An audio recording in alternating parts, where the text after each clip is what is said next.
Selected works of László Cholnoky. Miss Galbory.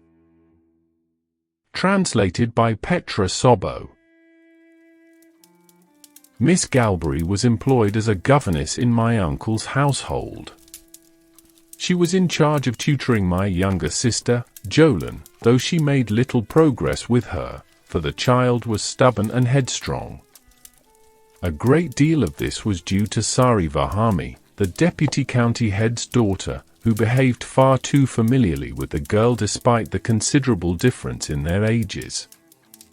Perhaps it was nothing more than a desire to attract attention on Sari's part, but the fact remains that when Jolene was still a mere 13-year-old chit, she was already treated like a friend.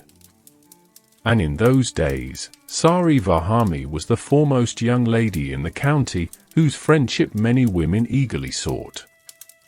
I must say, my sister Jolene was a veritable little tyrant. I believe she was firmly convinced that there existed no girl in the world more perfect, more intelligent, or more beautiful than herself, or, if there was, then only one, Sari Vahami. And clinging to this belief, she showed off, behaved insolently, and made such a racket that at times it was truly hateful even to look at her. Her father and mother, of course, blinded by parental affection, never uttered a single word of reproach. And yet, in time, her misdeeds became all too many. For much may be forgiven in an immature and spoiled child in the hope that she will one day come to her senses. But enough is enough. And what Jolene did to her governess, Miss Galbory, was indeed too much. Fortunately, however, her reign at last came to an end, at the very same time when Sari Vahami became almost impossible in our house. But it is precisely this story that I shall now recount. Miss Galbory was one of God's most unfortunate creatures. If I begin her description by saying that her face was wonderfully beautiful, everyone will be astonished, for such a thing is not usually counted among misfortunes. Yet I may add that her figure was perfect, and her learning nearly unparalleled. And still, Miss Galbory was deeply, profoundly unfortunate. For alongside all these excellent qualities, she was lame in one leg. Yes. On her right foot she had to wear a shoe with such a thick sole that it seemed as though she were walking on a cigar box. Everyone knows the kind. The space between the soles is filled with cork to make it light, a soft, porous wood of the sort used for stoppers. And since poor Miss Galbory also dragged that leg slightly, Jolene promptly nicknamed her Corkscrew. I remember quite distinctly, though it has been 10 years since then, that when Miss Galbory was seated, she was extraordinarily beautiful. Her deep blue eyes were shaded by long brown lashes, and her golden blonde hair shimmered in the sunlight. But the moment she rose, all her beauty vanished, for then no one noticed the eyes or the golden hair. Everyone saw only that one sole of her shoe was far thicker than the other. And she herself was gentleness incarnate. How much she endured from the immature little Jolene, and even from Sari Vahami, who was at our uncle's house almost every day.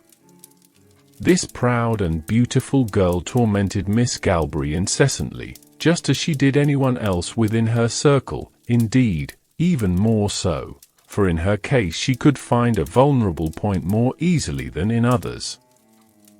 Even then I believed, and now I know it with certainty, that the lovely Sari treated Miss Galbory so unpleasantly out of an instinctive jealousy. For she must have felt that in beauty, and especially in cultivation, she was no match for her. She was particularly hateful toward the governess when Count Centime was present, for the Count, who always saw Miss Galbory seated, paid, as I now recall, far more attention to her than to Sari Vahami. The deputy county head's daughter often tried, crudely and mercilessly, to allude to the governess's physical defect, but apparently in vain. The Count paid no attention or did not understand the hints. Even then, though I was still very young, I saw that this would not end well.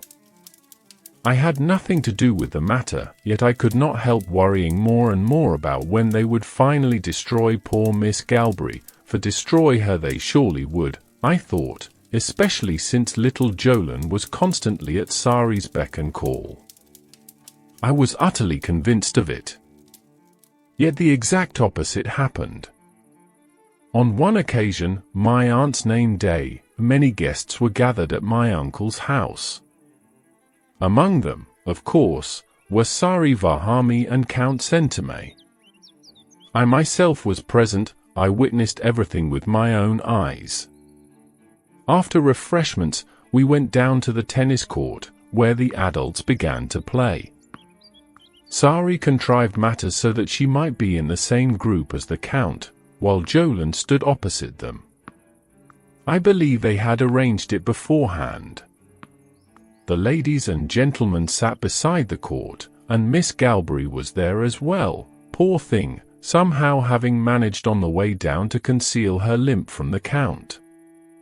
The game was well underway when, at one point, Jolyon, quite deliberately, no doubt, struck the ball so that it rolled straight to the governess's feet. The Count was about to spring after it, but Sari, as though she had noticed nothing, detained him. And Jolyon then cried out impudently and commandingly, "Miss! Pick it up! Can't you see it?" Poor Miss Galbory flushed red as a rose, but in the next instant a deathly pallor spread across her face. She could do nothing else. She limped to the ball and picked it up. Sari Varhamy and the young men of her entourage grinned mockingly. The Count looked at Miss Galbory with startled astonishment. He saw her limp. Then he looked around and noticed the grinning faces. With irritation, he frowned, and in the next moment he flung down his racket, turned his back on Sari, went up to Miss Galbory, took her by the arm, and led her into the house. An awkward silence fell over the tennis court. About 10 minutes later the Count returned. He went up to my uncle and said aloud, so that everyone might hear, "Doctor, I have the honor of asking for Miss Galbory's hand in marriage." Ah, how pale the deputy county head's daughter became! From that day on, she never again crossed my uncle's threshold. And with her, Jolyon's tyranny vanished forever. In place of Miss Galbory, she was given an elderly English governess, who soon set her in such order that she scarcely dared to utter a word.